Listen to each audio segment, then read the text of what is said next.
On my husband's birthday, I headed to the cake shop while my heart fluttered. I knew he'd be delighted if we held a birthday party for him. However, what I saw at the cake shop was my husband selecting a cake happily with an unfamiliar woman. I couldn't stay there any longer, so I called my husband's cell phone. "Where are you right now?" "I'm out for a walk with our daughter." He didn't even realize I was right behind him. So I decided to give him a last birthday present along with a recommended cake. I am Emily Johnson, a part-time employee and a housewife, and I'm 32 years old. I have been married to Tom, who is 4 years older, for 8 years, and we live with our almost 4-year-old daughter, Catherine. Tom and I met when I was a high school sophomore at our part-time job. He was in college and seemed more mature than me, a high school student, and he was a senior, who I looked up to.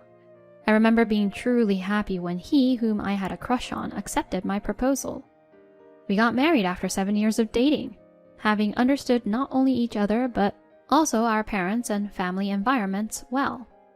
After getting married, I became a housewife, while Tom, who has been working since he graduated from college, has been promoted and is currently a department head.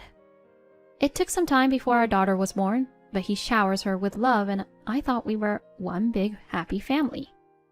One day, as Tom's birthday was approaching, our daughter, who has started attending kindergarten and had become interested in people's birthdays because of the monthly birthday parties, brought up the topic. "Mom, it's Dad's birthday on Sunday, isn't it?" "Yes, it is. Did you know, Catherine?" "Yeah, I asked Dad. I also know about your birthday, Mom." "Oh, really?" "Aren't we going to have a birthday party for Dad?" Since our daughter was born, we haven't celebrated my husband and I's birthdays on a large scale. At most, we would say happy birthday, convey our gratitude for the year, and make his or my favorite dish for dinner. Especially since Tom's birthday is close to our daughter's, we stopped preparing a cake, thinking it would be fine to celebrate together. Being suggested by our daughter, I thought it would be nice to properly celebrate his birthday after a long time. Excitedly, I smiled at our daughter, who was waiting for my reply. "Well, then shall we have a birthday party for Dad?" "Yes." "I think Dad will be happy." Luckily, his birthday is on a Sunday this year. I thought of inviting our in-laws, who live nearby, to celebrate his birthday. Having thought so, I contacted my in-laws and told them about the birthday party. "Then let's celebrate with a surprise without telling him." My mother-in-law was enthusiastic and willing to cooperate. Discussing with my in-laws and daughter about what kind of birthday party to have, I prepared for my husband's birthday. And then came Sunday. All that was left was to decorate the living room and pick up the reserved cake, and the preparations for the birthday party would be complete. However, if my husband was home while decorating, it wouldn't be a surprise. I hadn't thought about that and was wondering what to do when my husband approached me, holding our daughter's hand. "The weather is nice, so I'm thinking of going out with Catherine for a bit." "Really? Is that okay?" "You seemed busy until yesterday, and since you don't have a part-time job today, you should relax. We'll eat lunch out too." I thought my daughter might have spilled the beans about the birthday party, but it didn't seem to be the case. Gratefully realizing how much she cared for me, I thought I could now prepare for the birthday party. "Right, please take care of Catherine." "All right, I'm heading out." "Mama, I'm leaving." After seeing them off, I quickly decorated the room and decided to head to the cake shop. I had reserved a birthday cake from a memorable store my husband and I visited during our dates. Even my husband, who isn't fond of sweet things, would surely love the cake from here. A sweet fragrance wafted from inside the shop. Waiting at the end of the line, I idly looked around. The cakes displayed in the showcase were vibrant, and just watching them seemed enjoyable, but many people seemed unable to make a choice and kept staring. I sighed, thinking it would take a while before my turn came. As I checked my phone, I noticed a message from my mother-in-law. Just when I was about to open it, "With so many cakes, it's hard to choose." "Just choose what you want, Karen." Recognizing the familiar voices, I looked in their direction. There he was, Tom, my husband. He was standing in front of the showcase, shoulder to shoulder with an unfamiliar woman. There was no sign of our daughter, who should have been with him. I couldn't spot her in the Eden area either. Where could she be? Just as I was about to leave the queue to look for her, I overheard their conversation again. What do you recommend, Tom? I'm not too sure. Seeing him so relaxed with another woman made me wonder if my daughter was safe. Just as I decided to confront him, my phone rang. It was a call from my mother-in-law. Hello?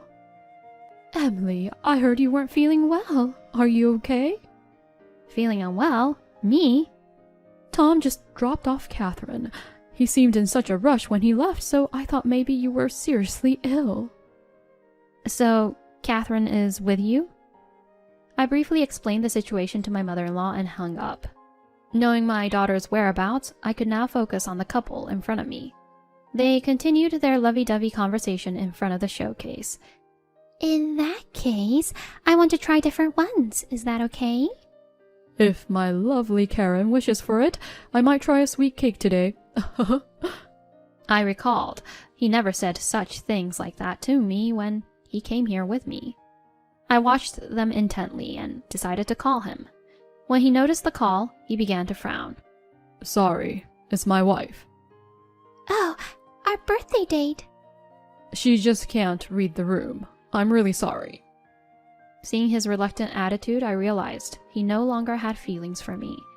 As I walked towards them while calling, I overheard their conversation. What's up? Hello? Where are you now? Didn't I say I was taking Catherine for a walk? Oh, so you're with Catherine? Obviously.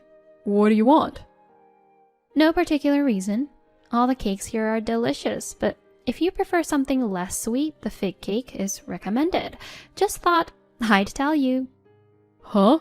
What's with the sudden info? My top recommendation would be the cheesecake, but maybe no one wanted to hear the recommendation from a girl who can't read the room? Not only from the phone, but my voice directly reached my husband from behind, causing him to drop his smartphone in surprise. Seeing the cracked screen, I let out a sigh. Why are you here? That should be my line. And who might this lady be? Care to introduce her? This girl is... Seeing my husband and the woman both in a flustered state, I, on the other hand, became calm. This girl is a subordinate of... So you brought your subordinate here to enjoy cake together? Lying about walking with our daughter, who you left with your mother? Well, she wanted some advice, so I couldn't bring Catherine along. Really? You said it was a birthday date just a moment ago. Well, I heard it was the manager's birthday today, so it was more of a joke. This whole situation seems like a joke to me, you know. I called my mother-in-law while glaring at the silent two, and then I left them to my father-in-law, who promptly rushed over to the cake shop, and I went back to waiting in line. I didn't care anymore about a cheater's birthday party, but I couldn't cancel the cake I'd ordered, so I decided to go straight home after receiving the cake. When I entered the living room, my husband and the woman were sitting formally, their faces pale, surrounded by festive decorations. My daughter had been taken for a walk by my mother-in-law. I felt guilty for having troubled my in-laws so much. This isn't the place for this kind of conversation, but you are Karen, right? Is he really your manager? Yes. But it's not just a manager-subordinate relationship, right? Well... I've been watching at the cake shop, so I can understand, you know. So what do you two want to do? At my words, Karen looked up. Please, divorce him. Excuse me? You asked us what we wanted to do, right? I want to marry Tom. I am prepared to become Catherine's mother. At Karen's words, my father-in-law and I sighed simultaneously. What are you talking about? You shouldn't be the one to ask for a divorce. You think I would leave my beloved daughter to someone I don't know? But you're neglecting Tom and your daughter to go out and have fun, right? You just don't want a divorce because you're after Tom's money, even though there's no love left, right? Did my husband tell you that? Yes, that's why he said he wants to marry me. You've been in a relationship long enough to consider being married to him. It's been about half a year since we started dating, but if we love each other, we should get married. With that love, you think you can become the mother of a child born from another woman? It's Tom's child, so I think I can love her. I sighed again at Karen, who could only think about things that easily. Beside Karen, who was looking at me straightforwardly, I could see my husband getting irritated. Shut up. Be quiet for a moment. Why? Maybe now she'll agree to the divorce. I said keep quiet. My husband shouted at Karen, and then glared at me. What? I should be the one making that face. Who's the one neglecting their family to fool around with another woman? Only staying in this marriage for the money when there's no love? Who are we talking about here? I might have exaggerated a bit, but you're just working part-time. You must be relying on my income, aren't you? That's true. Currently, my income can't match yours. But that doesn't mean you get to say that I am failing as a wife and a mother, does it? That's right. Emily has been trying to build a good relationship with us since she started dating you 15 years ago. Today, she even suggested celebrating your birthday together. What? My birthday? You've never done such a thing since Catherine was born. True. This birthday party is the first in 4 years. But every year, I have conveyed my congratulations and my gratitude to you on your birthday. However, it seems it never really got through. Anyone can say those words. If you had cared more about me, I wouldn't have had an affair. Excuse me? So properly celebrating your birthday every year would be enough to show I care for you? Of course. It's a special day. So your birthday is the day you get to be the star? I'm sorry, I just can't understand that. What did you say? To begin with, you never even said the words that anyone could say on my birthday. Well, I never cared for birthday celebrations since I was a child and never wanted anything special, so it doesn't matter. Then why did you decide to have a birthday party this year? It was Catherine who suggested this idea.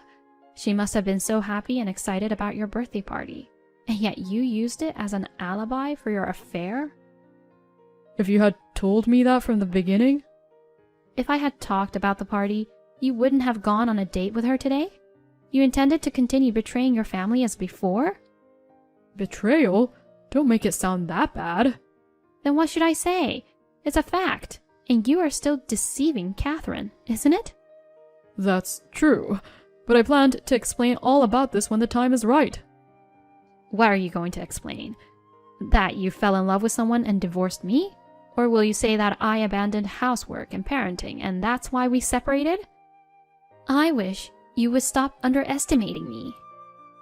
I was planning to decide based on Catherine's reaction when we divorce. So you've already decided to get a divorce. Fine, let's divorce then.